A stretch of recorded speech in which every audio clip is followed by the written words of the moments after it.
कोडंगी गांव में भद्रम्मा और सुरेखा नाम की सास और बहू रहा करती थी। वे पत्थरों पर मूर्तियां तराशती थीं और फिर उन्हें दिया करती थीं। इस तरह वे अपना जीवन यापन कर रही थीं। उस गांव में और गांव के आसपास उनकी बनाई मूर्तियां बड़ी पसंद की जाती थीं। अगर किसी को मूर्ति चाहिए होती थी तो वो इन्हीं दोनों के पास आता था, लेकिन बदले में उन्हें पैसा लेना पसंद नहीं था। माता जी, मैं मधुबारा से आया हूँ। मेरा नाम है नारायण। मैंने सुना है आप बहुत अच्छी मूर्तियाँ तराशती हैं।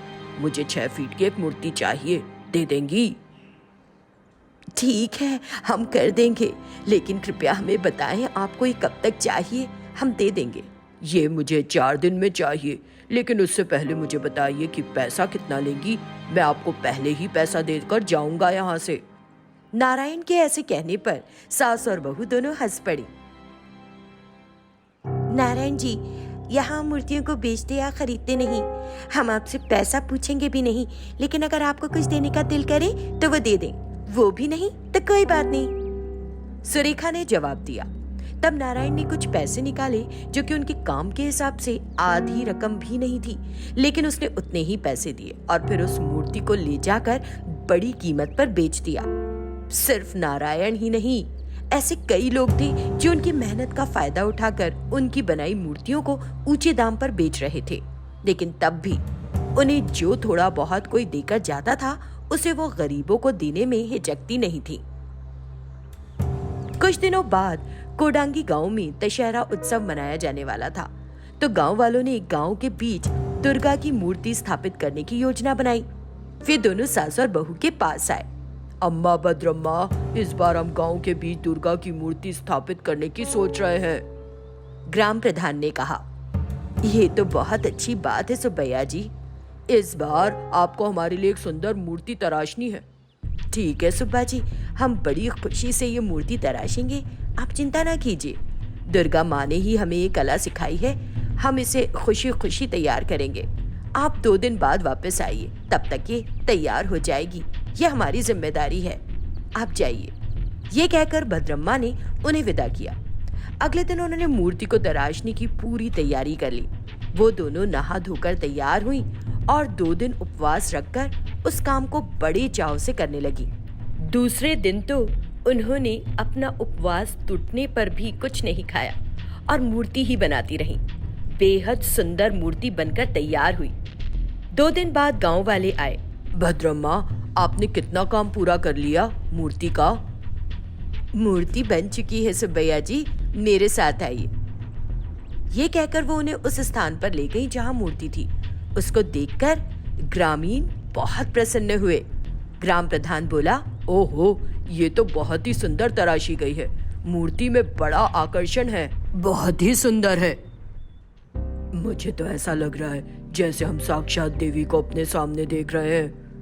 सभी लोग देवी की मूर्ति की प्रशंसा करने लगे।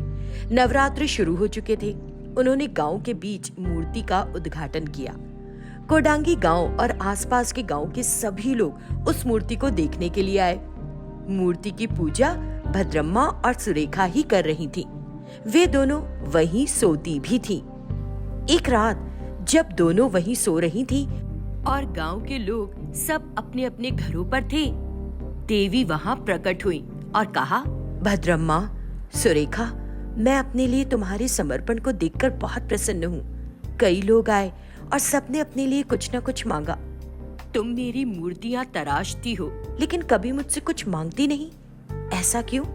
तुम मुझसे प्रार्थना करते समय कुछ मांगती क्यों नहीं हो? क्या तुम्हारा दिल नहीं करता कुछ मांगने का? देवी माँ, आपके लिए मूर्ति को तराशना और फिर उसे देखना अपने आप में बहुत बड़ी बात है, और फिर ये कला आप ही ने तो हमें दी है। हम धन्य हैं इसके लिए। उसने जवाब दिया।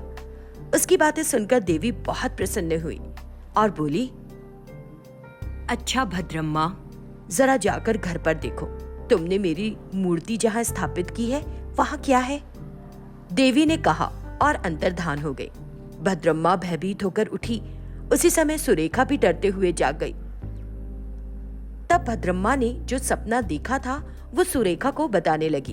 अरे सासू माँ, मैंने भी यही सपना देखा जो आप बता रही हैं। ऐसा क्या? वो अपने घर तुरंत गई और देखा कि वहां पर एक बेहद सुंदर मूर्ति स्थापित है। उन्होंने जाकर उस मूर्ति के आसपास सफाई की तो उन्हें वहां एक संदूक मिला जिसमें ढेर सारा सोना, गहने और आभूषण थे।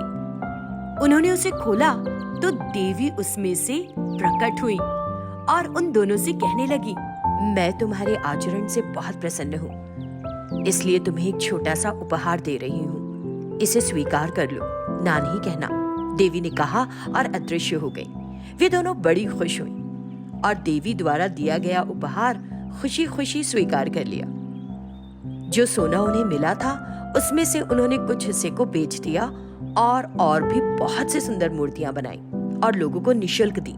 देवी के लिए जिस प्रकार वो समर्पित थी, ये देखकर देवी बहुत प्रसन्न हुई। एक गांव में देवी रहा करती थी। वो ईश्वर की भक्त थी, इसीलिए हर सुबह जल्दी उठकर वो सभी देवताओं की प्रार्थना करने लगती। देवी की माली हालत बहुत दयनीय थी। वो अपने बच्चों और पति के साथ एक टूटे फूटे घर में रहा करती थी और रोज दूसरों के घरों में काम करने के लिए जाती थी। अरे देवी, मेरा चश्मा बेडरूम में है, लेकर आओ। Okay sir. आदेश सुनकर देवी बेडरूम में गई और जब वो चश्मा उठाने ही वाली थी, उसका पैर फिसला और वो बिस्तर पर गिर गई। वो बिस्तर बहुत मुलायम था। अरे मेरे राम, कितना मुलायम बिस्तर है। देवी उस रात सो नहीं सकी और अपने बच्चों की तरफ देख रही थी। अगले दिन सुबह जल्दी उठकर उसने सभी देवताओं से प्रार्थना की, हे भगवान, हर दिन मैं बिना नागा आप सबकी प्रार्थना करती हूँ, लेकिन आप लोग मुझ पर कोई दया नहीं दिखा रहे। जब वो ऐसे प्रार्थना कर रही थी, भगवान प्रकट हो गए। देवी, तुम्हें क्या चाहिए? जब भगवान ने पूछा तो देवी चौंक गई और मुझे उतनी धन दौलत चाहिए जितनी मेरी मालिक के पास है, बस। ठीक है, तथास्तु। और अब देवी एक बड़े घर में एक आरामदेह सोफे पर बैठी थी और तभी वो क्या देखती है, नौकरानी आई और उसे कॉफी देने लगी।